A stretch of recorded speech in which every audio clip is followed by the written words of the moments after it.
안녕하십니까. 네, 메가랜드에서 부동산 세법을 담당하고 있는 저는 임기원입니다.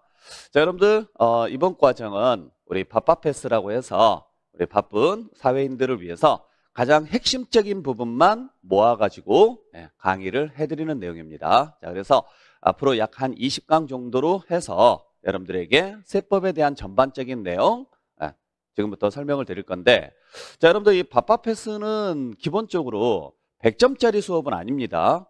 여러분들을 합격하게끔만 하기 위해서 핵심 그리고 정말 필요한 부분만 간단하게 정리를 해드리는 부분이다 보니까 여러분들 제가 정리해드리는 것만 잘 정리해 주시게 되면은 우리가 세법이 16문제가 출제가 되거든요.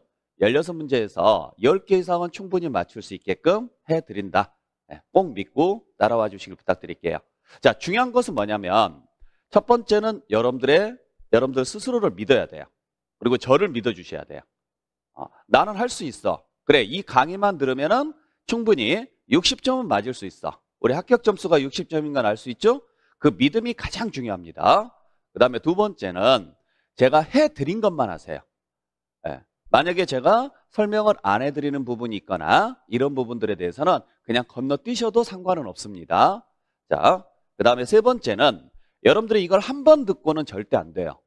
두 번, 세 번 시간이 되시는 대로 계속적으로 반복해서 들어주셔서 완벽하게 여러분들 걸로 만드신다라고 생각을 하셔야 돼요. 그렇게 생각을 하시고 이걸 한 번으로 끝내지 마시고 끝까지 계속 반복해서 들어주시고, 마지막 네 번째는 뭐냐면 이론을 아무리 열심히 공부한다고 하더라도 절대 문제는 못 풉니다. 여러분들께서 하셔야 될 것은 이론을 기본으로 해서 우리가 나중에 가서 제가 기출문제를 풀어드릴 거거든요. 기출문제랑 예상문제 비슷한 것을 여러분들 풀어드릴 건데 그 부분에 대해서 해당 지문이 어떻게 나오는지 이 부분을 최대한 열심히 하셔야 돼요. 그래서 지문에 익숙해지는 연습을 꼭 해주시길 부탁드리겠습니다. 자, 그러면 바쁘니까 우리 바로 넘어가도록 할게요. 자, 일단 이론 과정에 대해서 정리를 해드릴 건데, 자, 우리가 지금 배울 내용이 총 5개입니다. 취득세, 등록면허세, 재산세, 종합부동산세, 소득세예요. 요 5개가 우리 시험범위고 여러분들 교재 보시게 되면은 그러한 순서대로 지금 나와 있을 거예요. 그래서 여러분들 지금 교재 보시게 되면은 테마 이론 부분이 취득세 나와 있고, 자, 테마 이론 부분을 지금 보시게 되면은 지금 취득세 나와 있죠? 그 다음에 등록면허세 나와 있고, 그 다음에 재산세 나와 있고, 그 다음에 종합부동산세 나와 있고, 그 다음에 소득세 나와 있습니다. 자, 이렇게 해서 총 5개가 우리 시험범위다 라고 알고 계시고, 이 전체적인 내용을 여러분들께서 공부를 하기 위해서 기본적으로 알아야 되는 개념들이 있어요. 이 개념에 대해서까지 정리해서 총 6파트로 구성이 되어 있더라 라고 보시면 되고, 요 이론 과정이 끝나고 나면 바로 기출 과정으로 들어갈 거예요. 기출 과정으로. 그래서 요 기출 문제가 가장 중요한 거예요. 요 문제 자체가. 그래서 문제를 통해서 기본적으로 배웠었던 이론 내용, 완벽하지는 않지만 이론 내용에서 어떠한 내용들이 있었는지를 간단하게 정리를 하시고 문제 자체를 외운다고 생각을 하시길 부탁드릴게요. 그러면 장담컨대 요 기출문제 과정에서 여러분들 실제 시험에서 최소한 60%에서 70%는 나온다라고 생각을 하시면 돼요. 최소한. 그리고 만약에 여러분들께서 조금 더 공부를 더 해주신다 그러면 더 많은 점수를 맞출 수가 있으니까 다른 거 절대 욕심내지 마세요. 이것만 욕심을 낸다. 그렇게만 정리해 주시길 부탁드릴게요. 자, 그러면은 파트 1 우리 테마 이론에서 조세의 개념부터 간단하게 좀 살펴보도록 할게요. 자, 우리가 조세라는 거 뭐 다 아시겠지만 세금입니다. 그때 조세의 특징 중에서 우리 몇 가지 좀 살펴본다 그러면 특징이 있죠? 네. 자, 조세를 부과하는 주체는 누구냐? 국가 또는 지방자치단체죠. 그래서 국가가 부과를 하면은 뭐라고 이야기하느냐면 국세라고 이야기하고, 지방자치단체가 부과를 하면 지방세라고 이야기를 합니다. 자, 근데 우리는 이걸 다 외울 필요는 없어요. 국세가 총 몇 개가 있느냐면 13개가 있고 지방세가 11개가 있거든요. 근데 우리 시험 범위는 5개죠. 그래서 5개. 요것만 정확히 기억을 좀 해주시길 부탁드릴게요. 이것만. 그래서 취득할 때 내는 세금인 취득세, 등록면허세, 보유 중에 내는 세금인 재산세까지가 지방세. 그 다음에 보유 중에 내는 세금인 종합부동산세와 양도할 때 내는 세금인 양도소득세가 국세입니다. 그래서 자, 부동산을 취득을 해서 보유하고 있다가 언젠가는 이 부동산을 양도할 것이다. 양도했으면은 다시 다른 누군가는 이 부동산을 취득을 해서 또 보유하고 있다가 양도할 것이다. 그래서 요 순서대로 여러분들께서 기억을 좀 해주시면 될 것 같아요. 취득세, 등록면허세, 재산세. 자, 순서대로 취득할 때 내는 세금인 취득세, 등록면허세, 보유 중에 내는 세금 중에서 기본적인 세금인 재산세까지가 지방세.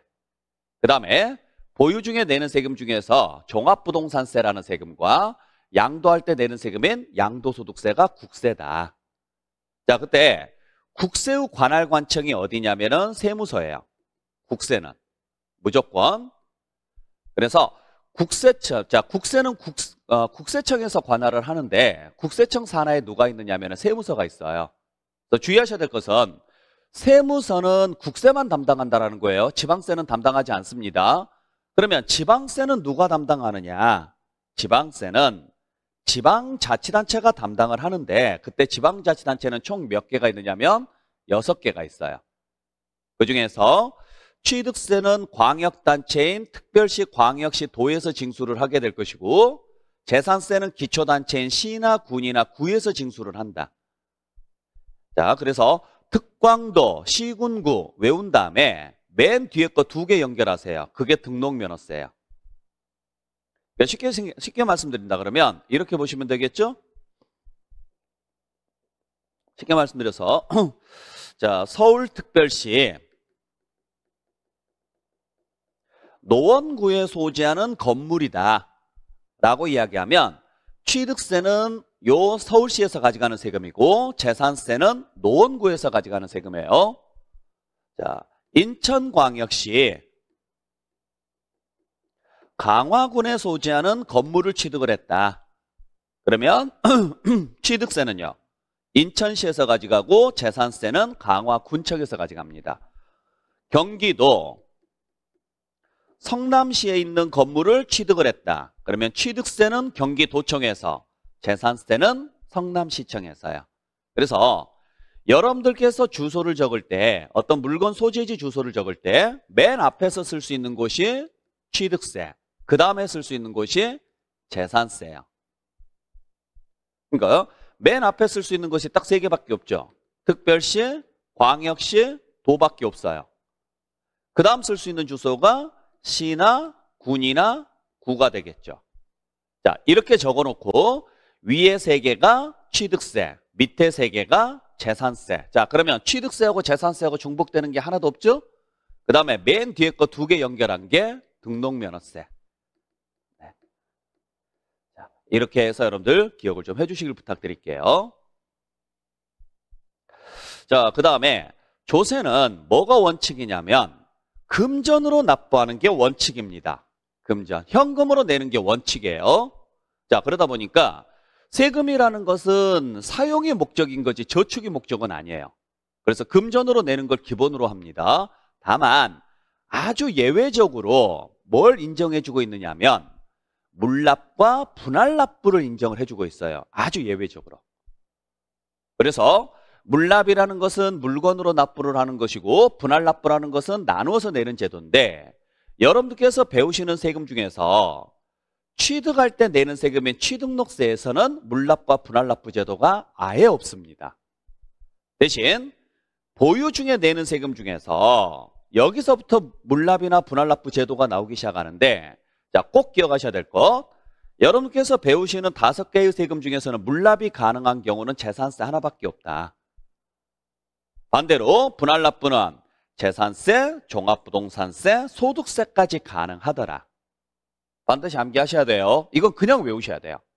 어쩔 수 없어요. 네. 자, 그래서 이 내용 꼭 확인을 좀 해주시길 부탁드립니다. 자, 그 다음에 2번째는 이제 세금을 우리가 분류를 해볼 건데 뭐 그닥 중요한 내용은 아니에요. 그냥 참고로 알고 계세요. 자, 세금은 여러 가지 형태로 인해서 우리가 용어들이 지금 존재를 하는데 쉽게 말하면 여러분들 이름은 하나죠? 저도 이름은 하나예요. 근데 저를 부르는 호칭은 여러 개죠. 아빠다 또는 동생이다, 아들이다 뭐 이런 식으로 해서 여러 가지 호칭들이 있을 거예요. 자, 세금도 마찬가지예요. 취득세라는 이름은 하나지만 취득세를 부를 때 누구 입장에서 부르느냐에 따라서 용어들이 몇 가지가 있는데 자, 첫 번째가 아까 말씀드렸던 것처럼 국가가 부과를 하면 국세, 지방자치단체가 부과를 하면 지방세라 그랬죠? 네, 그 정도는 꼭 기억을 하시고 두 번째가 귀속에 따라서 자 주의하셔야 될 게 있어요. 재산의 귀속에 따라서 사람별로 계산하면은 인세라고 하고 물건별로 계산하면은 물세라고 이야기를 합니다. 네. 자, 그래서 우리가 이러한 내용들로서 여러분들께서 인세, 물세 구조를 지금 보셔야 되는데 일단 결론부터 말씀을 드릴게요. 결론부터 말씀드린다 그러면 지방세는 원칙적으로 물세가 원칙이에요. 지방세는. 그에 반해서 국세는 원칙적으로 인세가 기본입니다. 국세는. 자, 그래서 이 내용이 무슨 내용이냐면 잘 보셔야 될 게 자, A라는 물건이 있고 B라는 물건이 있고 C라는 물건이 있는데 A가 4억짜리고 B가 3억짜리고 C가 2억짜리다. 근데 우리가 세금은 어떻게 계산하느냐면 과세표준이라는 것에다가 세율을 곱해서 계산을 합니다. 그래서 과세표준에다가 세율을 곱해서 나오는 값을 뭐라고 하느냐면 세액이라 그래요. 세액. 알고 계시죠? 그때 요거 판단할 때, 즉 과세되는 금액을 어떻게 판단할 거냐. 물건별로 판단해라 그러면 물세라고 하고 사람별로 판단하자 그러면 인세라 그래요. 자, 그러면 A, B 세 가지가 있는데 A는 갑의 거예요. B도 갑의 거예요. C는 갑과 을의 공동 소유입니다.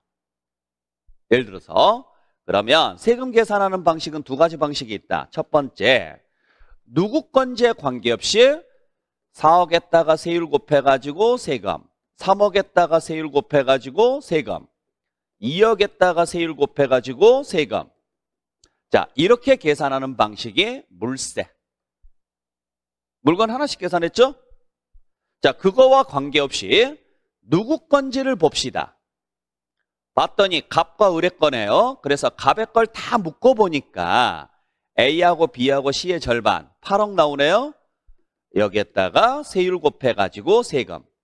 을의 것은 1억 나오네요. 1억에다가 세율 곱해가지고 세금. 이렇게 계산하는 방식이 인세 방식. 자, 그러니까 지방세는 전부 다 물건 하나씩 계산한다.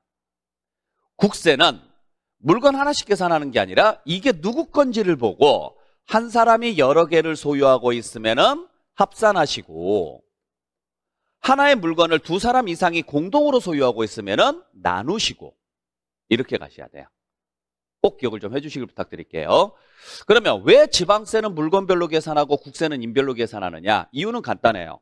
이유는 뭐냐면 자, 지방세는 각 지자체에서 징수한다 그랬죠. 그러면 예를 들어서 이게 서울, 대전, 부산 이렇게 있다. 이걸 합쳐서 계산하게 되면 다시 지역별로 나누는 게 쉽지가 않아요. 그래서 지방세는 징수의 편의를 위해서 그냥 물건별로 계산을 하고 국세는 국가 전체를 하나로 놓고 보고 판단하죠. 그러다 보니까 이게 누구 건지에 따라서 그냥 물건이 어느 지역에 있느냐에 관계없이 이게 누구 거냐 그걸 보고 계산하는 거예요. 자, 요 개념 그대로 여러분께서 잡아주시길 부탁드릴게요. 특히 여기에서 여러분들이 주의하셔야 될 것은 지금 이 내용인데 자, 요 부분 꼭 주의하셔야 됩니다. 우리가 재산을 보유하면서 내는 세금이 두 가지가 있어요. 재산세하고 종합부동산세가 있는데 재산세는 지방세입니다. 지방세니까 무엇별로 계산하는 게 원칙이냐면 물건별로 계산합니다. 하지만은 종합부동산세는 국세예요. 국세다 보니까 인별로 계산해요. 쉽게 말하면 한 사람이 여러 개의 재산을 소유하고 있는 경우 이를 합산한다라고 문장이 나와요. 그러면 재산세에서는 틀린 문장이 되는 거고 종합부동산세에서는 맞는 문장이 되는 거예요. 이해되셨어요? 요것만 좀 기억을 해주시면 돼요. 물론 예외는 있어요. 지방세임에도 불구하고 인세 구조를 같이 가지고 있는 게 딱 하나 있는데 그게 재산세입니다. 학교로 문제에서도 시험 문제 나온 내용이거든요. 어렵게 좀 작년에 출제가 됐었던 내용인데 여러분께서 꼭 이 내용 확인을 하시고 지금은 모르신다고 하더라도 이론 전체적인 내용을 보고 나서 다시 한번 보셔야 돼요. 그 정도만 정리해 주시길 부탁드릴게요. 자, 그 다음에 우리 과세표준에 따른 분류, 이건 다 의미가 없는 이야기고, 자, 3번을 볼게요. 자, 독립성에 따른 분류라고 해서 뭐가 나와 있느냐면 독립성에 따른 분류라고 해서 다시 독립적으로 내는 세금을 우리가 독립세라고 하고 독립적으로 낼 수 없어서 다른 세금에 붙여서 내는 세금이 있어요. 이걸 부가세라 그래요. 부가세. 자, 그랬을 때 자, 첫 번째 주의하셔야 될 것은 우리가 실무에서는 보통 부가가치세를 줄여서 부가세라고 하죠. 여러분들 부가가치세하고 부가세는 다른 말입니다. 이 공부할 때는 절대 줄임말 쓰지 마세요. 부가세는 다른 세금에 붙여서 내는 거예요. 다른 세금에. 그래서 본세 붙여서 내는 세금을 우리가 뭐라고 하느냐면 부가세라고 하고 그렇지 않고 그냥 이 세금 하나로 내는 것을 독립세라 그래요. 그때 여러분들께서 배우신 요 5개의 세금 전부 독립세입니다. 그러니까 여기서는 지금 본세라고 돼 있는데 다 독립세라고 보시면 돼요. 그러면 여기에 붙여서 내는 세금이 있을 거다. 이걸 뭐라고 하느냐? 부가세라고 하는데 딱 2개 있어요. 농어촌 특별세라는 세금하고 지방교육세라는 세금이 있어요. 그래서 농어촌 특별세는 뭐냐면 글자 그대로 농어촌 발전을 위해서 내는 세금이고 지방교육세는 지방교육 발전을 위해서 내는 세금인데 이 2개의 세금은 특징이 하나 있습니다. 뭐냐? 공통점이 하나 있거든요. 납세무자가 없어요. 자, 취득세는 취득한 사람한테 거두면 되죠? 등록면허세는 등록하는 사람한테 거두면 돼요. 이런 식으로 글자만 보면은 누구한테 거둬야 될지 알아요. 근데 농어촌 특별세를 농어민한테 거두면 안 되잖아요. 농어민을 위해서 걷는 건데. 자, 지방교육세를 지방에서 교육받은 사람한테 걷겠다? 말이 안 되는 소리예요. 그죠? 그래서 이 2개의 세금은 따로 징수가 안 되겠구나. 납세자가 없다. 그러면 어떻게 할래? 그러면 이걸 능력이 되는 사람들한테 그 사람이 어떤 세금을 낼 때 몰래 끼워서 거둡시다. 이렇게 돼 있어요. 자, 그래서 취득세를 내는 사람은 반드시 취득세 외에 농어촌 특별세하고 지방교육세를 같이 내셔야 되고 등록면허세를 내는 사람은 지방교육세를 재산세를 내는 사람은 지방교육세를 종합부동산세를 내는 사람은 농어촌 특별세를 같이 내셔야 돼요. 여러분들 집에 자, 이 강의를 듣고 계시는 지금 이때 혹시 집에 재산세 고지서가 있으시면 한번 봐보세요. 아마 대부분 재산세 고지서는 가지고 계실 건데 재산세 고지서를 딱 보시잖아요. 그러면 밑에 항목들이 나올 거예요. 그 항목들을 보시면 재산세 외에 지방교육세라는 항목이 하나 더 들어가 있을 거예요. 꼭 한번 확인해 보세요. 자, 그래서 이거 순서별로 가도록 합니다. 외울 때 어떻게 외울 거냐면 순서별로 해서 취득할 때 내는 세금인 취득세하고 등록세, 보유할 때 내는 세금인 재산세, 종합부동산세. 자, 소득세는 없으니까 놔두고요. 그래서 앞자만 따서 농지, 지, 농 순서대로 갈게요. 네. 그리고 취득세는 농어촌 특별세 외에 지방교육세가 있는데 이건 나중에 설명드릴 테니까 일단 순서요. 농지, 지, 농. 그리고 취득세 부과되는 농어촌 특별세만 10%고 나머지는 전부 20%입니다. 그러니까 여러분들이 재산세로 100만 원을 낸다. 100만 원이 나왔다. 그러면 실제로는 120만 원 내셔야 돼요. 재산세 100만 원에 지방교육세 그 100만 원의 20%인 20만 원까지 해서 120만 원을 내셔야 된다라고 보시면 돼요. 자, 순서 농지. 자, 취득 단계는 농지니까 보유 단계는 뒤집자. 지농. 농지, 지농. 됐나요? 네. 그래서 나중에 제가 문제 풀 때는 항상 이렇게 설명을 드릴 거예요. 문제 풀 때. 자, 취득세, 등록면허세, 재산세, 종합부동산세, 소득세. 일단 줄여서 쓰겠습니다. 자, 농, 농. 이렇게 갈 것이다. 그리고 취득세 부과되는 농어촌 특별세만 10%고 나머지는 전부 20%다. 네. 그래서 취득세는 농어촌 특별세와 지방교육세가, 등록면허세는 지방교육세가, 재산세도 지방교육세가, 종합부동산세는 농어촌 특별세가, 소득세는 없다.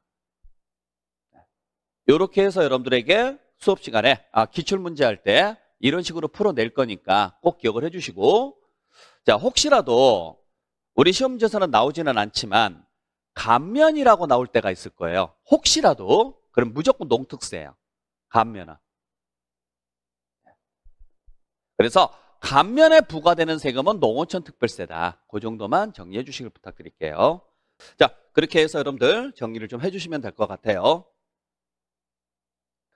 자, 그 다음에 우리 조세후 용어 정리가 있는데, 자, 조세후 용어 정리는 건너뛰도록 할게요. 이건 지금 볼 내용이 아니니까 놔두시고.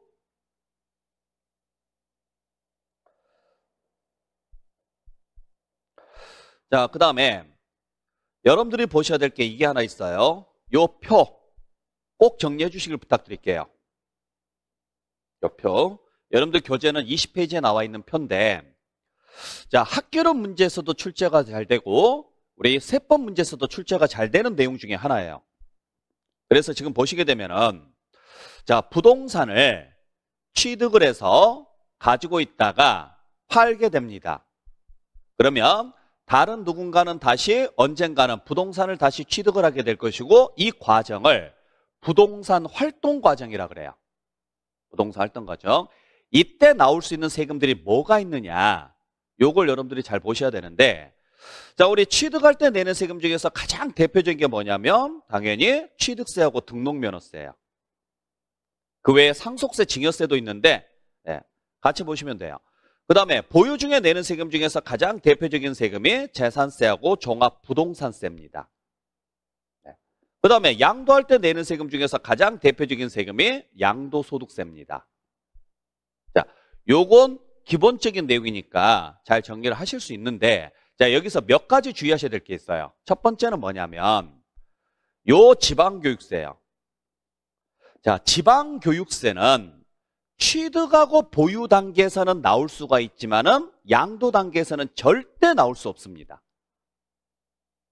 아셨죠? 왜냐하면 지방교육세가 어디에 붙느냐면 취득세나 등록면허세 부과돼요. 그러니까 취득 단계에 나올 수 있죠? 그 다음에 재산세 부과되는 세금이에요. 그렇기 때문에 보유 단계에서도 나올 수 있는 거예요. 나올 수 있다라는 이야기지 무조건 나온다라는 이야기는 아니에요. 나올 수 있죠. 하지만 양도 단계에서는 절대로 안 나옵니다. 자, 두 번째는 소득세입니다. 자, 소득세는 어디에서 나오느냐? 보유 단계와 그 다음에 양도 단계에서 나와요. 보유 단계와 그 다음에 양도 단계에서는 나올 수 있지만 어디 단계에서는 안 나오느냐면 취득 단계에서는 절대로 안 나와요. 취득 단계에서는.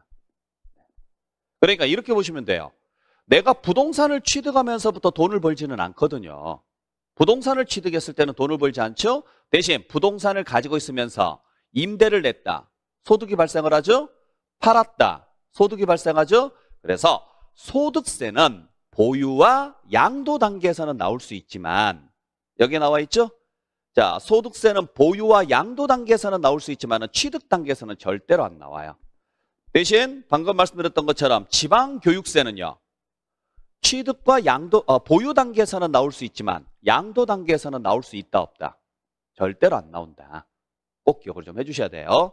자, 이게 이해를 해주시면 다행인데 만약에 이해가 안 된다 그러면 추접하더라도 그냥 억지로 한번 외우자고요. 정 안 되면 이렇게 외워보세요. 제가 원래 뭔가 말을 만드는 것을 잘 못해요. 못하는데 뭐 이걸 공부하시는 분들이 꼭 물어보더라고요. 왜 선생님은 암기법이 거의 없습니까? 저는 원래 암기를 별로 안 좋아해요. 물론 성향에 따라서 달라지는데 이게 개념 정리가 어느 정도 되고 나서 외우면 굳이 암기법이 필요가 없거든요. 근데 뭐 그냥 나는 이걸 그냥 외우고 싶다라는 분들이 있어서 자, 그냥 간단하게 말씀드릴게요. 자, 공부하는 거하고 돈 버는 것 중에서 뭘 먼저 해야 될까? 그래요. 공부부터 하고 나서 돈 벌자. 그렇게 생각하자고요. 그렇기 때문에 공부하는 게 앞에 두 개. 취득과 보유. 돈 벌어오는 게 보유와 양도. 추접해도 그렇게 외우게요. 자, 그 다음에 보셔야 될 게, 자, 우리 농어촌 특별세가 있어요. 농어촌 특별세가 있는데 요 농어촌 특별세는 모든 단계에서 다 나올 수 있습니다. 그 다음에 또 하나가 있는데 부가가치세가 있어요. 부가가치세도 모든 단계에서 다 나옵니다. 부가가치세도. 그래서 자, 농어촌 특별세는 취득세 부과되는 세금이에요. 그러다 보니까 취득 단계에서 나올 수 있죠. 종합부동산세 부과되는 세금이에요. 보유 단계에서 나올 수 있죠. 그 다음에 소득세 감면을 받으면 감면세액에 부과될 수 있어요. 그러니까 양도 단계에서도 나올 수가 있죠. 꼭 기억을 좀 해주시길 부탁드릴게요. 그 다음에 부가가치세라는 세금은 부동산을 상가 등을 거래하게 되면 나오는 세금이거든요. 거래를 한다라는 이야기는 양도한 사람이 있으면 취득한 사람이 있잖아요. 그래서 양도 단계와 취득 단계에서 다 나올 수 있고, 그 다음에 보유 단계에서도 나올 수 있다. 즉 상가를 임대를 하게 되면 임대료에 뭐가 붙느냐면은 부가가치세가 붙어요. 그래서 농어촌 특별세하고 부가가치세는 모든 단계에서 다 나올 수 있다. 그래서 이건 앞자만 따서 우리가 농부라고 제가 외울 거예요. 농부. 농부는 부지런하다. 부지런하니까 모든 단계에서 다 나온다. 그렇게 정리해 주시길 부탁드리고, 자, 그 다음에 인지세가 있습니다. 인지세. 자, 인지세는 어디에서 나오느냐면 취득 단계와 양도 단계에서는 나오지만 보유 단계에서는 안 나와요. 왜냐하면 인지세는 어디에서만 발생하느냐면 매매계약세만 붙어요. 인지세라는 것은 수입인지를 말하거든요. 그렇기 때문에 매매계약세만 붙는다. 자, 매매계약서면은 매도자용, 매수자용, 즉 양도, 취득. 근데 임대계약서에는 인지가 안 붙어요. 그 정도만 정리해 주시길 부탁드릴게요. 자, 그래서 여기까지가 여러분들께서 보셔야 될 내용이고, 자, 그 다음에 이제 4번에 자, 우리가 세금이라는 것은 어떻게 진행이 되느냐. 자, 세금이라는 것은 납세무라는 거 보통 우리가 이야기하죠. 납세무는 일단 성립이 돼야 돼요. 그 다음에 확정이 돼야 돼요. 그 다음에 소멸이 돼야 됩니다. 즉 무슨 말이냐면 당신은 납세무가 있습니까 없습니까? 납세무의 존재 유무를 판단하는 게 성립. 그래서 납세무가 있다면 얼마가 있습니까? 그걸 정하는 게 확정. 확실하게 정하자. 그래서 확정. 그래서 확정이 됐으면 금액이 나왔으면 그걸 납부합니다. 납부하면 소멸이죠. 이 과정 속에서 세금이 진행이 되거든요. 자, 우리의 모든 의사결정도 마찬가지예요. 너 배고파 안 고파? 배고파요. 그게 성립. 뭐 먹을 건데? 저 이거 먹을 거예요. 그게 확정. 그러면 가서 먹어. 이게 소멸. 아시겠죠?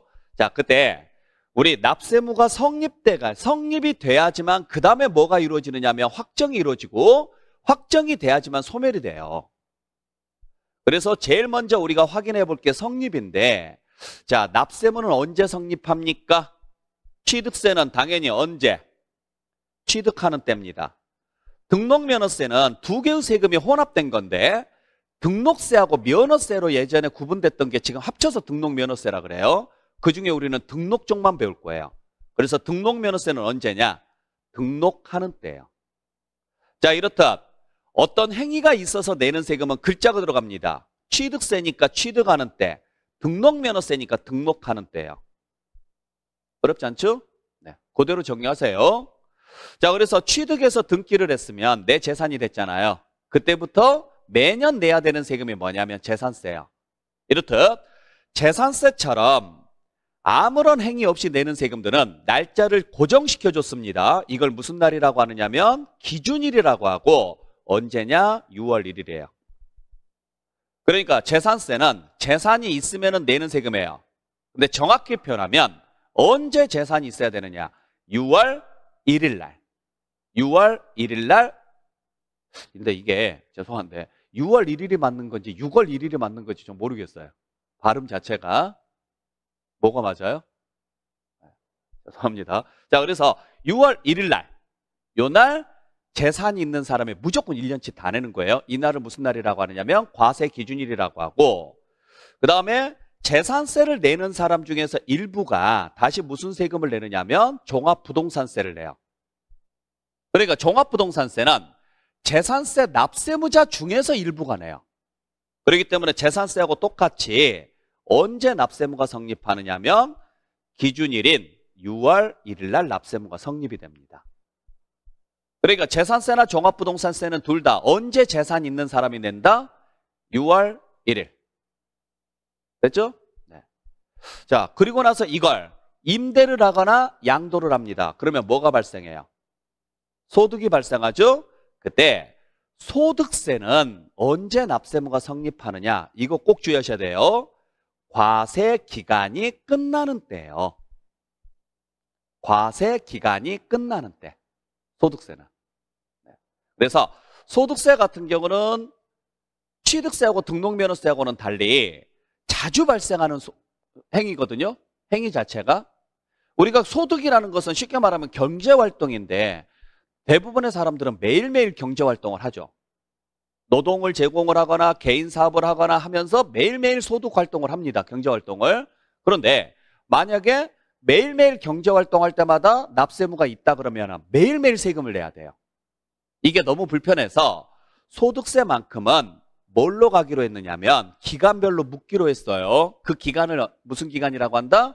과세 기간이라고 하고 그 기간은 1월 1일부터 12월 31일까지입니다. 그래서 그 기간이 끝나면 세금이 납세무가 생기는 걸로 하자. 즉 1월 1일부터 12월 31일까지 아무 생각하지 마시고 열심히 일하신 다음에 1년치 모아서 한꺼번에 계산해서 냅시다. 그러면 내가 소득활동은 매일매일 하지만 결국 세금은 몇 번 내는 거예요? 1년에? 한 번 내는 거죠. 번거롭지 않게 하려고 그래요.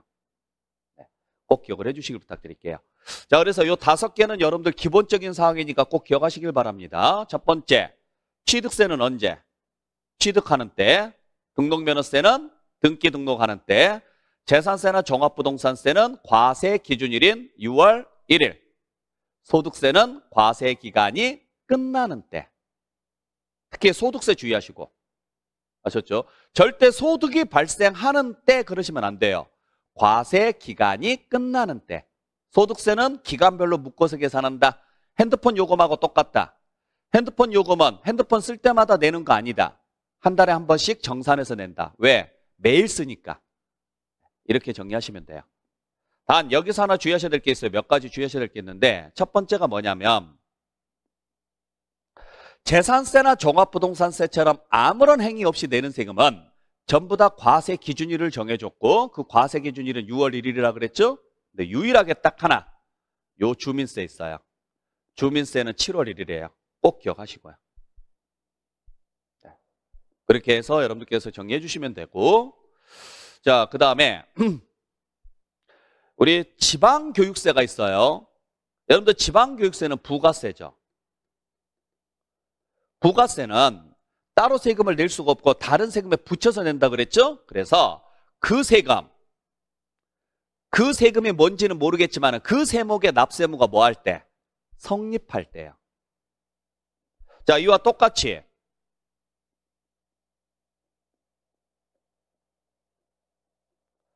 자, 여기서는 지금 안 나와 있는데 우리 농어촌 특별세가 있거든요. 농어촌 특별세는 국세입니다. 근데 얘도 부가세예요. 그래서 농어촌 특별세도 지방교육세하고 똑같이 가는데 그 세목을 뭐라고 하느냐면 본세라 그래요. 그래서 본세의 납세무가 성립하는 때 이렇게 가요. 본세의 납세무가 성립하는 때. 이렇게 여러분께서 보셔야 돼요. 자, 그래서 부가세인 지방교육세와 농어촌특별세는, 농어촌특별세는 참고로 국세입니다. 따로 납세무가 성립되는 시점은 없다. 그냥 본세의 납세무가 뭐 하는 때다? 성립하는 때다. 이렇게 정리하시면 되고, 그 다음에 수시부가라고 나와요. 그러면 무조건 무슨 글자가 나와야 되느냐면 이 글자가 나와야 됩니다. 사유가 발생하는 때. 이 사유자 빠지면 안 돼요. 이렇게 해서 여러분들 정리해 주시길 부탁드릴게요. 자, 그러면 납세무가 성립이 됐으니까 이제 뭘 시켜야 돼요? 확정을 시켜야 되는데, 확정시키는 방식은 두 가지 방식이 있습니다. 자, 납세무가 생겼어요. 내가 부동산을 취득을 해서 취득을 했습니다. 그러면 취득세 납세무가 자동으로 생긴 거예요. 그러면 이걸 얼마를 내야 될까 계산을 해야 되는데, 계산하는 방식은 두 가지 방식이 있습니다. 내가 직접 법을 공부해서 계산해서 내는 방식이 하나 있고, 또 하나는 내가 아무것도 할 필요 없어요. 정부가 직접 계산해 주고 그대로 내가 내는 방식이 있어요. 내가 직접 계산하는 방식을 뭐라고 하느냐면 신고라 그래요. 신고. 그래서 신고로서 확정되는 세금이 있다. 내가 신고한 대로 내면 된다. 내가 신고한 대로. 여러분들 신고라는 말은 뭐냐면 신고서를 작성을 해서 제출하는 것을 우리가 신고라 그래요. 여기까지를 묶어서 신고라 그래요. 그러니까 이건 누가 하는 거냐면 납세무자가 하는 거죠. 대부분의 세금은 다 신고예요. 대부분의 세금은. 두 번째는 내가 계산할 필요 없습니다. 정부가 직접 계산해 주는 경우가 있어요. 정부가. 이걸 뭐라고 하느냐면 결정이라 그래요. 결정. 그래서 정부가 계산한 대로 내겠습니다. 자, 취득을 했는데 네가 계산해서 낼래? 아니면 정부가 계산해 줄래? 지금 이런 식이거든요. 그때 정부가 결정해 주는 경우는 일부 세목이에요. 일부 세목. 어떤 세목이 있어요? 그렇죠? 매년 반복해서 내는 세금인 재산세, 종합부동산세. 재산세하고 종합부동산세가 있고, 그 다음에 어쩌다 한 번씩 내는 세금 중에서 도저히 믿을 수 없는 세금인 상속세하고 증여세가 있습니다. 요 네 개는 꼭 기억을 좀 해주시길 부탁드릴게요.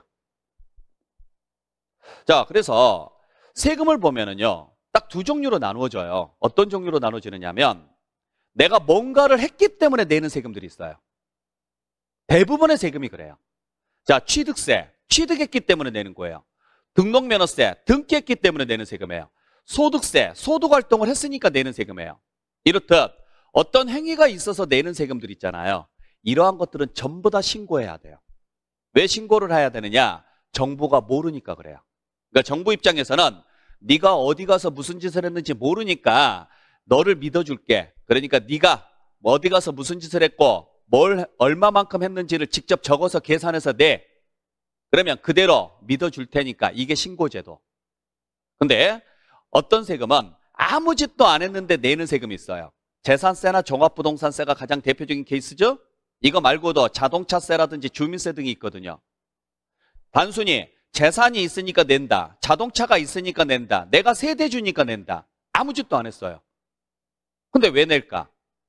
그냥 세금 만들어 놓고 부과하려고. 근데 이걸 정부에서 알고 있을까 모르고 있을까? 알고 있다라는 거예요.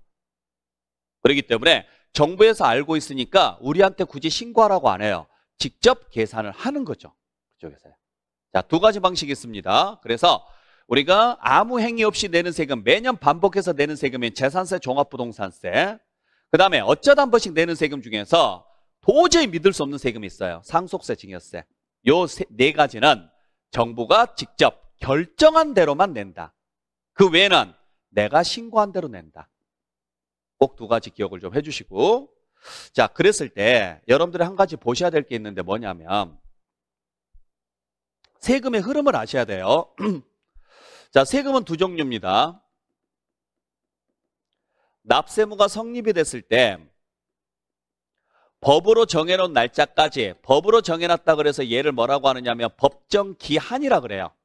법으로 정해놓은 날짜까지 납세무자가 신고하고 신고한 대로 납부해야 되는 세금이 있고, 또 하나가 납세무가 성립이 되면 우리가 할 건 아무것도 없습니다. 처음부터 정부가 결정해 주는 세금이 있다.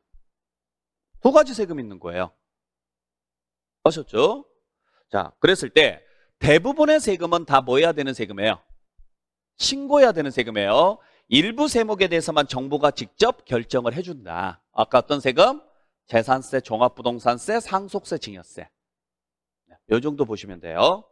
다만 이렇게 신고 납부를 해야 되는 사람이 만약에 신고를 하지 않거나 또는 신고는 했는데 법이 정하고 있는 기준보다 적게 신고할 때가 있어요. 그럼 어쩔 수 없죠. 이 사람한테 분명히 알아서 신고해 라고 했는데 안 해요. 또는 적게 신고했어요. 그러면은 어쩔 수 없이 정부에서 직접 다시 계산합니다. 그랬을 때 전체를 다 정하면 결정, 일부만 정하면 경정이라 그래요. 어차피 결정이나 경정은 같은 말이에요. 정부에서 직접 세금 계산한다라는 이야기예요. 그래서 정부에서 세금 계산하는 경우가 두 가지 케이스예요. 첫 번째는 납세자가 신고를 해야 됨에도 불구하고 이를 이행하지 않았을 때. 또 하나는 법적으로 처음부터 정부가 결정해야 되는 경우. 이 두 가지 케이스가 있습니다. 그러면 정부가 결정을 했으면은 뭐 할 것이냐? 그 결정된 금액을 우리한테 청구할 거예요. 그때 청구할 때 쓰는 방식이 고지서예요. 고지서. 이렇게 고지서 보내서 징수하는 것을 무슨 징수라고 하느냐면 보통 징수라고 이야기를 합니다. 보통 징수. 이해되셨죠?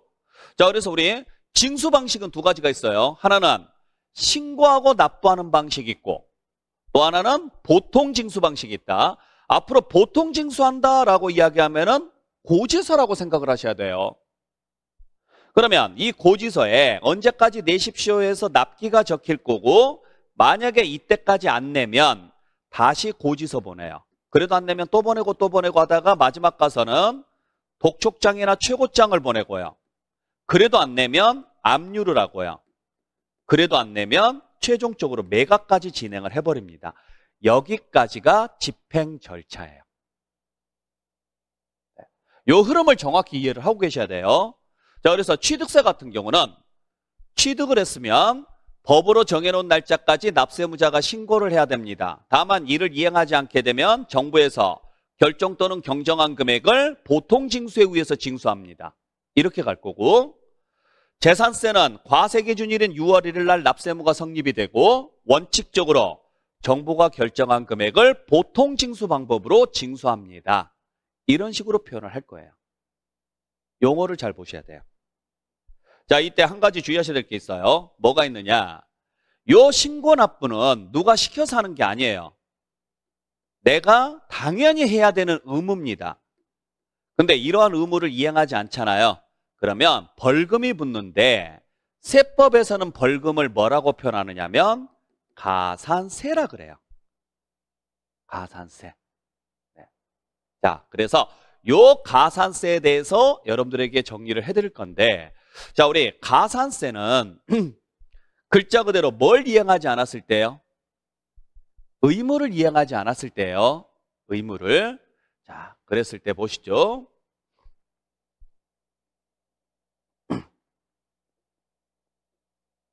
자, 일단 가산세 의의를 볼게요. 가산세란 무엇을 이야기하느냐? 가산세란 뭘 이행하지 않았을 때 의무를 이행하지 아니할 경우에 가산하여 징수하는 금액을 말한다. 그러니까 가산세의 정의를 물어보면 반드시 이 글자가 나와야 돼요. 무슨 글자? 의무. 자, 그 다음에 특징 꼭 주의하시길 바랍니다. 특징. 자, 첫 번째 가산세는 뭘로 하느냐? 그 국세 또는 지방세 세목으로 해라. 두 번째, 그때 해당 국세 또는 지방세를 감면했을 때 가산세는 그 감면 대상에 포함된다 안 된다? 절대로 포함시키지 마세요. 무슨 이야기인지는 아시죠? 자, 그러니까 무슨 이야기냐면 취득을 했어요. 그러면 무슨 세금을 내야 돼요? 취득세를 내야 돼요. 어떻게? 신고하고 납부를 하셔야 돼요. 여러분들 다시 한번 말씀드릴게요. 개념을 잘 이해하셔야 돼요. 자, 신고라는 말은 무슨 말이냐면은 신고서를 작성을 해서 제출하는 행위예요. 신고서는 여러분들이 작성하셔야 됩니다. 아셨죠? 그러면 해당 관할관청, 즉 지방세면은 지자체, 시청이나 구청을 말하고 국세면은 세무서, 요 담당 직원이 그걸 확인한 다음에 거기에 적힌 금액을 여러분들한테 납부할 수 있게끔 뭘 주느냐? 납부서를 줘요. 납부서예요. 고지서가 아니고. 그러면 그 납부서를 들고 어디로 가요? 은행으로 가요. 그래서 은행에 가서 내는 행위를 납부라 그래요. 이해되셨어요? 자, 그래서 신고서를 적어요. 그리고 담당자한테 제출을 합니다. 지금은 뭐 이제 인터넷으로도 많이 하니까 그러면 담당자가 확인을 해보고 이상이 없으면은 여러분들한테 고지서를 주는 게 아니에요. 납부서를 줘요. 납부서. 왜? 그게 있어야 은행 가서 낼 수가 있으니까. 그래서 그걸 들고 은행으로 갑니다. 근데 은행까지 가려면은 거리가 있으니까 보통은요. 세무서라든지 각 지자체에 은행 출장소가 있잖아요. 거기서 내시면 돼요. 되죠? 근데 이걸 안 했어요. 이 사람이. 안 하면 여기에 벌금을 붙이는 거예요. 그리고 다시 벌금까지 붙여서 취득세를 계산을 하는데 납세자가 안 했으니까 이걸 정부가 하는 거예요. 그래서 그 결정된 금액을, 결정이라는 것은 정부가 금액을 계산하는 행위를 말하는 거예요. 그 결정된 금액을 여러분들한테 고지서로 보냅니다. 이렇게 고지서로 보내서 징수하는 것을 무슨 징수라고 해요? 보통징수라고 합니다. 이때 요렇게 더해지는 것을 뭐라고 하느냐면 가산세라고 하는데, 가산세 역할이 뭐냐면 협박이에요. 그러니까 원래 제대로 내면은 너 100만 원만 내면 돼. 근데 만약에 제대로 신고 안 하면 20만 원 추가해서 120만 원 부과할 거야, 이야기란 말이에요. 그러니까 20만 원 더 내기 싫으면 뭐 하라고요? 20만 원을 더 내기 싫으면 그냥 제대로 내라는 이야기예요. 자, 그때 취득세 가산되는 게 뭐냐? 가산세가 아니라 취득세예요. 그러니까 가산세라는 세금은 따로 없어요. 명칭이에요, 명칭. 그러면 뭘 가산을 할래? 그 세목으로 가산해라. 왜?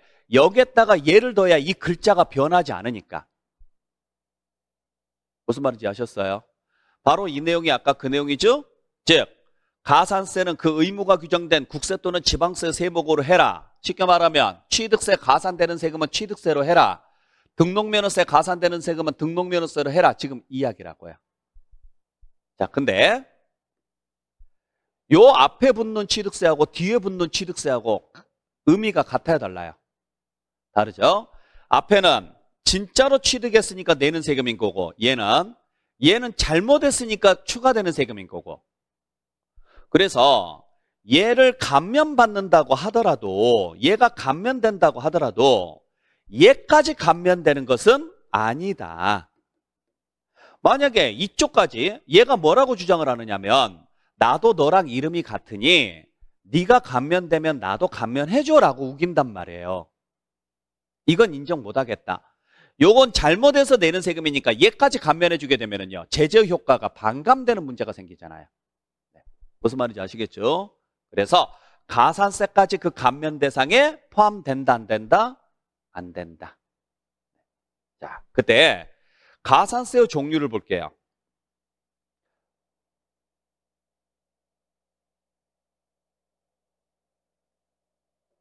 자, 가산세의 종류를 보시게 되면은 총 5가지가 있습니다. 우리가 가산세는 의무에 따라서 여러 가지로 나누어져요.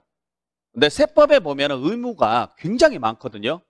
그걸 우리가 다 외울 수는 없으니까 우리가 배울 것 딱 4가지만, 4가지만 기억을 좀 할게요. 그래서 가산세의 종류가 뭐가 있느냐? 10%짜리가 있고 20%짜리가 있고 40%짜리가 있고 10만 분의 22짜리가 있습니다. 그랬을 때 여러분들이 잘 보셔야 될 게 있어요. 자, 신고를 해야 되는데 신고를 근데 안 했대요. 안 했으면은 20%예요. 근데 신고를 했는데 적게 신고했대요. 그러면 10%예요. 자, 쉽게 말해서 신고 안 한 사람하고 적게 신고한 사람하고 누가 나쁜 놈? 둘 다 나쁜 놈. 둘 다. 근데 누가 더 나쁜 놈? 신고 안 한 놈. 그래서 신고 안 한 사람이 20%, 신고는 했는데 적게 신고한 사람이 10%예요. 다만 그게 사기 부정자가 붙으면 그냥 40%예요. 사기 부정자가 붙으면. 자, 그 정도만 정리하시면 돼요. 그리고 이제 10만 분의 22는 뭐냐면 납부하지 않은 사람한테 붙이는 거예요. 납부하지 않은 사람. 그래서 우리는 두 가지로 나눠야 돼요. 어떻게 나누냐면 신고를 이행하지 않더라. 예. 신고 불이행이더라. 그러면 이게 10%, 20%, 40%예요. 요게. 뭘 하지 않았을 때 신고. 그러니까 신고를 하지 않거나 적게 신고했을 때 대신 납부를 이행하지 않더라. 즉 안 내거나 적게 내거나 그러면 이때는 일수계산합니다. 일수계산해서 낼 때까지 일수계산해서 10만 분의 22씩 붙어요. 네, 그 정도 정리해 주시길 부탁드릴게요. 자, 그러면 우리가 세금까지 계산을 했습니다. 확정까지 시켰죠? 그러면 이제 그 확정된 금액을 뭐 하셔야 돼요? 없애야 되죠. 그래서 납세무 소멸에 대해서 말씀을 드릴 건데, 자, 우리 납세무가 소멸되는 사유가 있습니다. 5개가 있으니까 꼭 기억을 하셔야 돼요. 납부, 충당, 취소, 제척기간 만료, 소멸시효 완성이에요. 자, 쉽게 말해서 세금을 내면 납세무는 사라집니다. 세금을 냈다가 뭐냐면 납부나 충당이에요. 납부는 글자 그대로 내는 거고, 충당은 뭐냐면 내가 환급받을 돈이 있어요.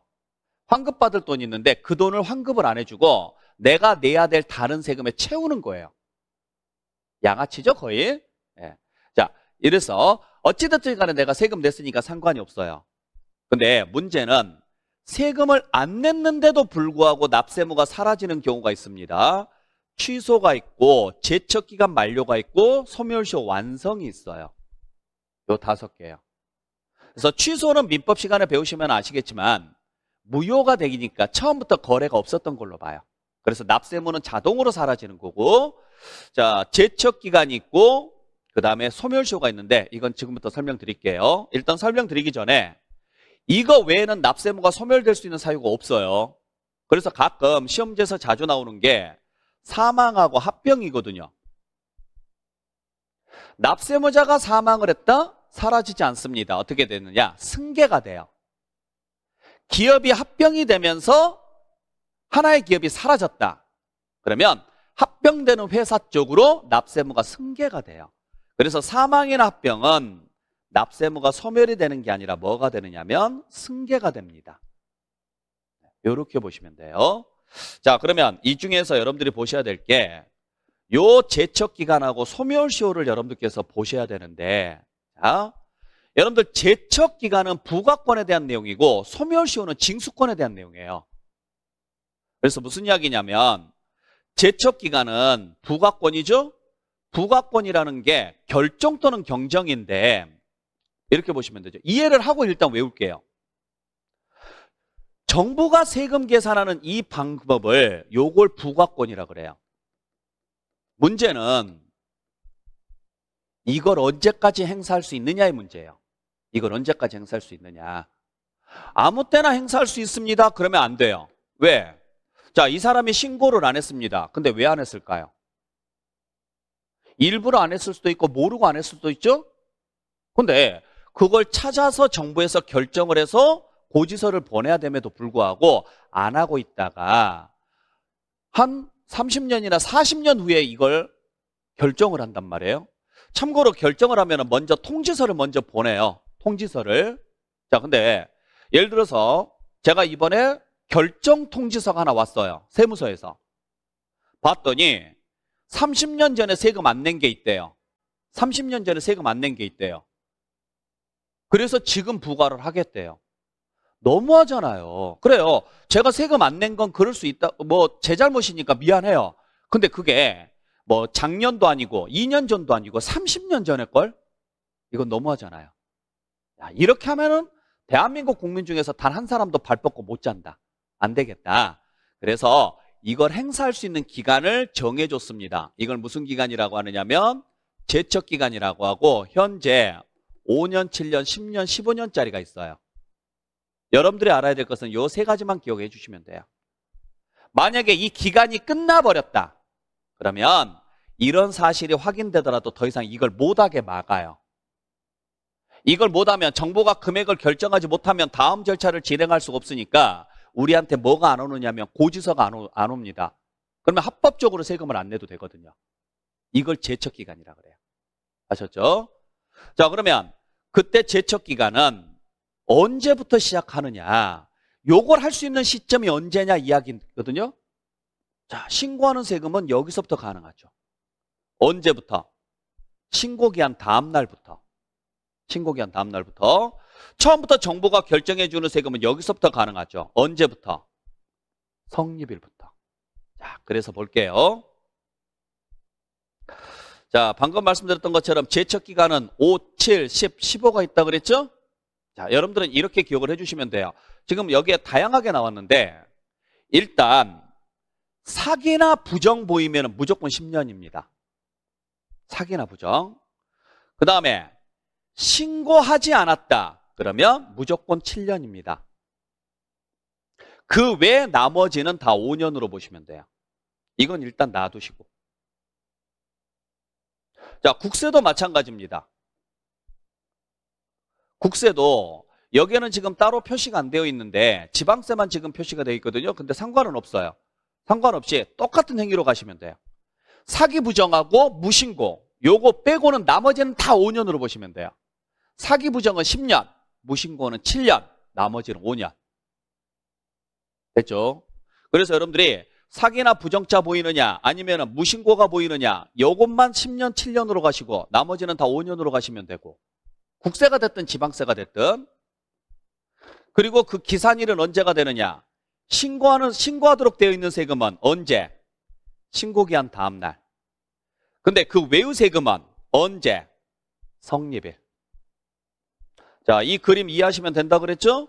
신고하도록 규정된 대부분의 세금은 요 법정기한 다음 날부터 여기서부터 시작합니다.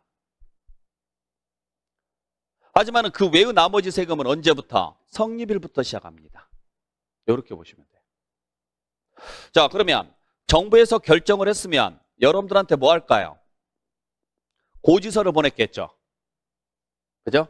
그러면 이제부터는 청구권이에요. 청구를 했는데 안 내면 다시 뭐 해야 돼요? 고지하거나 독촉하거나 최고하거나 압류를 해서 징수하려고 거두려고 노력을 해야 돼요. 이걸 뭐라고 하느냐? 징수권이라고 해요. 근데 이걸 안 해요. 이걸 안 하면 법에서는 뭐라고 해석을 하느냐면 너한테 분명히 권리를 줬는데 안 해? 너 징수할 생각 없지? 이거 할 생각 없지? 하지 마. 이렇게 막아버려요. 이걸 소멸시효라 그래요. 그래서 일정 기간 동안 계속적으로 징수권을 행사하지 않으면 징수할 의지가 없다라고 봐서 해당 권리를 없애버립니다. 이게 몇 년이냐? 5년 또는 10년이에요. 그래서 소멸시효는 5년 또는 10년으로 가는데 그러면 소멸시효는 언제부터 시작하느냐? 여기서부터 들어가야 되니까 요 고지서상 다음 날부터예요. 소멸시효는. 자, 그래서 보시면 자, 소멸시효는 무조건 몇 년이에요? 5년 또는 10년이죠. 근데 여기는 금액에 따라서 달라집니다. 잘 보셔야 돼요. 그러면 여러분들께서 아셔야 될 것은요. 원칙이 5년이에요. 원칙이. 국세든 지방세든. 그러면 결국 여러분들께서 아셔야 될 것은 10년짜리가 도대체 뭐냐. 지방세는 5천만 원 이상일 때, 국세는 5억 원 이상일 때예요. 이상. 자, 35회 때 시험 문제 나온 게 뭐냐. 5천만 원이다. 지방세 금액이 5천만 원이다 라고 줬어요. 그러면 5년짜리일까 10년짜리일까? 10년짜리라는 거죠. 왜? 이상이니까 5천만 원부터. 참고로 지방세하고 국세는요. 실제 세수 차이가 10배 차이가 나요. 그래서 지방세가 5천만 원이고 국세가 5억 원인 거예요. 이렇게 보시면 돼요. 그리고 이때 제척기간, 소멸시효 기산일은 언제냐? 소멸시효 기산일은 고지서에 따른 납부기한 다음 날이다. 요 정도 보시면 될 것 같아요. 자, 여기까지 이해되시겠어요? 네. 요 정도만 여러분께서 확인해 주시면 됩니다. 자, 그래서 여러분들이 잘 보셔야 될 게 고지서, 제척기간이라는 것은 과거를 이야기하는 거예요. 제척기간은 현재를 기준으로 놓고 봤을 때 과거 언제까지 사건을 건들 수 있느냐? 요게 제척기간. 즉 제척기간이 만료되기 전 사건이라면 늦었지만 지금이라도 결정할 수 있다 없다? 있다. 근데 이미 제척기간이 끝나버린 사건이라면 건들지 말아라. 요 내용이에요. 그러면 결정된 금액은 고지서를 통해서 징수 절차를 밟아야 되고 고지서에는 납기가 있을 거다. 그죠? 근데 이때까지 이 사람이 납부를 안 하더라. 그러면 다시 뭐 할 수 있느냐? 다시 고지서 보낼 수 있어요. 여기서부터가 소멸시효예요. 근데 고지서를 안 보내요. 그 다음 날도 안 보내요. 그 다음 날도 안 보내요. 안 보내고 계속 안 보냅니다. 이때부터가 소멸시효예요. 그래서 소멸시효가 진행이 되다가 5년 또는 10년이 채워지면 완성된다라고 합니다. 그래서 제척기간은 만료라는 표현을 쓰고 소멸시효는 완성이라는 표현을 쓰는 거예요. 네. 그러면 더 이상 징수권은 불가능하니까 사라지는데, 그러면 정부 입장에서는 소멸시효가 완성되는 게 좋아요? 안 되는 게 좋아요? 그렇죠. 안 되는 게 좋죠. 안 시키려면, 소멸시효로 완성을 안 시키려면 징수하려고 하는 의지를 보여야 되죠. 그래서 완성되기 전에 다시 고지서를 보내요. 자, 그러면 징수하려고 하는 의지를 보였어, 안 보였어요? 보였죠. 그러면 완성이 안 되고 중단된다 그래요. 그럼 여기서부터 다시 5년 또는 10년이에요. 다시 고지서를 보내요. 그러면 여기서부터 다시 5년 또는 10년이에요. 이런 식으로 계속 진행이 되죠. 자, 그러다 보니까 시효가 중단되는 경우가 있다. 어떤 경우냐? 징수하려고 하는 의지를 보이면 된다. 고지, 독촉, 최고, 청구, 압류. 자, 고민하지 마세요. 외우지 마세요. 다 공통점이 뭐냐? 돈 내라, 돈 내라, 돈 내라, 안 내면 죽여버리겠다, 이 소리거든요. 돈 달라고 했죠? 그러면 그동안에 진행됐던 소멸시효는 어떻게 돼요? 완전히 없어져요. 없어지고 다시 시작합니다. 새로 시효가 진행된다. 이렇게 보시면 되죠. 이 정도까지만 기억을 좀 해주시면 될 것 같아요. 자, 그래서 이 내용까지 여러분들께서 정리를 해주시면 되고, 자, 그러면 이제 하나 더 정리를 좀 하고 해볼 건데, 뭐냐면, 자, 그렇다 그러면은 마지막까지 가게 되면, 자, 세금을 끝까지 안 내면 마지막에는 무슨 절차까지 진행돼요? 매각 절차가 진행이 되죠. 매각 절차. 그러면 요 매각 절차가 진행이 됐을 때 매각대금 배분 순서가 있어요. 그때 매각대금은 어떻게 배분을 할 것이냐, 요 문제가 생기는데, 자, 여러분들 보시게 되면은 매각대금은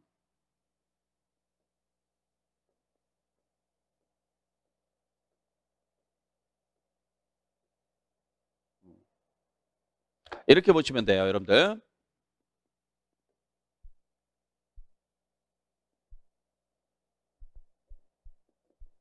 매각대금은 1순위가 다른 과목 중개법 시간에도 배울 건데 1순위가 뭐냐면 매각비용이에요. 법원에서는 공짜로 매각 안 해줍니다. 그 다음에 2순위가 소액임차 보증금이에요. 즉 주택임대차보호법이나 상가임대차보호법상 최우선 변제금액 또는 근로기준법에 의한 최종 3개월치 임금입니다. 이런 걸 줘요. 최종 3개월치 임금을. 그리고 돈이 남으면 그 다음에 그 재산에 부과된 세금을 줍니다. 그 재산에 부과된 세금. 네. 여기까지는 순서별로 가요. 여기까지는. 그리고 네 번째가 나머지 조세, 일반 조세들이 들어가고, 다섯 번째가 저당권이나 전세권이 들어가고, 이걸 피담보 채권이라고 하거든요. 여섯 번째가 임금 채권. 즉, 요 3개월치 임금을 제외한 나머지 임금 채권이 들어가고, 일곱 번째가 역시나 조세가 들어갑니다. 그 다음에 마지막으로 공과금이 들어갑니다. 자, 요게 순서예요. 그때, 자, 세금이 들어가는 곳이 지금 어디냐면, 여기 한번 들어가고, 이쪽에 한번 들어가고, 이쪽에 들어가는데, 여러분들 조세는 원칙적으로 얘랑 날짜를 다퉈요. 얘랑. 날짜 순이에요. 그래서 조세는 등기부에 표시가 안 돼 있기 때문에 무슨 날짜라고 하느냐? 법으로 정해놓은 날짜 그래요. 그래서 법정기일이라고 합니다. 법정기일. 그 다음에 저당권이나 전세권은 등기부에 있으니까 설정일자라 그래요. 설정일자. 그랬을 때 법정기일이 더 빠르면 세금이 먼저 가져갑니다. 저당권보다. 근데 법정기일이 늦으면 세금은 나중에 가져갑니다. 자, 중요한 것은 뭐냐? 그럼에도 불구하고 날짜에 관계없이 항상 우선되는 조세가 있더라. 즉, 날짜에 관계없이 저당권이나 전세권보다 항상 우선하는 조세가 있더라. 이걸 그 재산에 부과된 조세라고 하고, 어떤 조세냐? 정부가 결정함으로써 확정되는 조세. 아까 뭐가 있었어요? 재산세, 종합부동산세, 상속세, 증여세가 여기에 들어가요. 그러니까 문장에서 재산세나 종합부동산세나 상속세, 증여세 보인다. 그러면 저당권, 전세권의 날짜에 관계없이 항상 저당권이나 전세권보다 우선한다라고 알고 계셔야 돼요. 이해되셨죠? 요거 좀 기억을 좀 해주시라는 거예요. 그래서 지금 보시게 되면은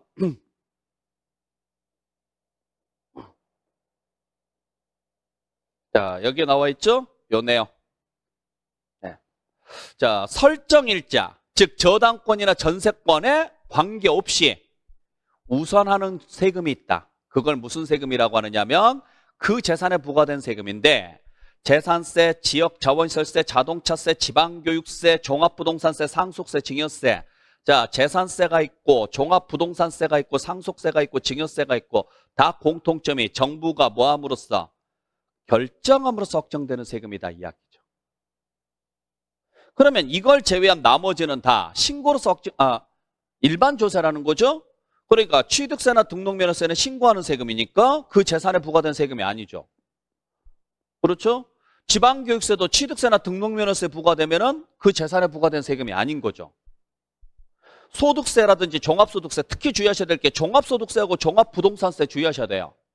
종합부동산세는 결정함으로써 확정되는 세금이니까 그 재산에 부과된 세금이 맞지만, 종합소득세는 신고하는 세금이잖아요. 그러다 보니까 그 재산에 부과된 세금이 아니에요. 날짜를 다퉈야 돼요. 그것 좀 꼭 좀 기억을 해주시길 부탁드립니다. 자, 그 다음에 우리가 이제 또 하나 봐야 될 게 있어요. 뭐냐면 그러면 국세랑 지방세랑 싸우면 누가 우선일까? 국세랑 지방세랑 싸우면. 대부분의 분들이 국세가 우선일 거라고 생각하시는 분들이 있는데 절대 아니에요. 국세가 우선이 아니고 두 개도 날짜에 따라 달라져요. 국세의 날짜가 빠르면 국세가 먼저, 지방세의 날짜가 빠르면 지방세가 먼저예요. 다만 국세, 지방세 중에서 날짜에 관계없이 우선순위가 있는데 뭐냐면 담보가 있으면 먼저 가져갑니다. 납세 담보가. 이건 재산권이니까. 그 다음 압류예요. 그 다음 뭐냐면 교부 청구예요. 그러니까 순서가 어떻게 되느냐? 담보, 그 다음에 압류, 그 다음에 교부 청구입니다. 그래서 A 세무서가 납세 담보로 잡아놨는데 B 세무서가 압류가 들어간 거예요. 그러면 A 세무서하고 B 세무서하고 싸워야 되죠? 근데 누가 우선이냐? 납세 담보로 받아간 A 세무서가 우선권이에요. 그렇게만 여러분께서 확인하시면 되고 이 내용은 지금 그 내용입니다. 네. 자, 그래서 그 정도 여러분들께서만 정리해 주시면 될 것 같아요. 여기 부분은 이 정도만 여러분들께서 정리하시면 될 것 같아요. 나머지 부분은 여러분들한테 문제 풀면서 제가 설명드릴게요. 문제 풀면서.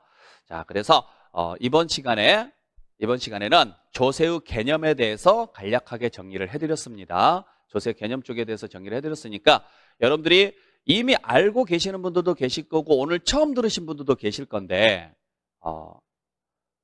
필요한 부분에 대해서만 간략하게 지금 설명을 드렸거든요. 일단 100%를 다 소화를 시킨다라고 생각하지 마시고 딱 할 수 있는 부분만큼만 정리를 하시고 안 되시는 부분은 그냥 외우셔야 돼요. 그렇게 하셔서 그냥 쭉 따라오시고 나중에 문제 풀면서 적응력을 키워나가도록 하겠습니다. 자, 여기까지 정리하시고 다음 시간에 여러분들 제 2강으로 찾아뵙도록 할게요.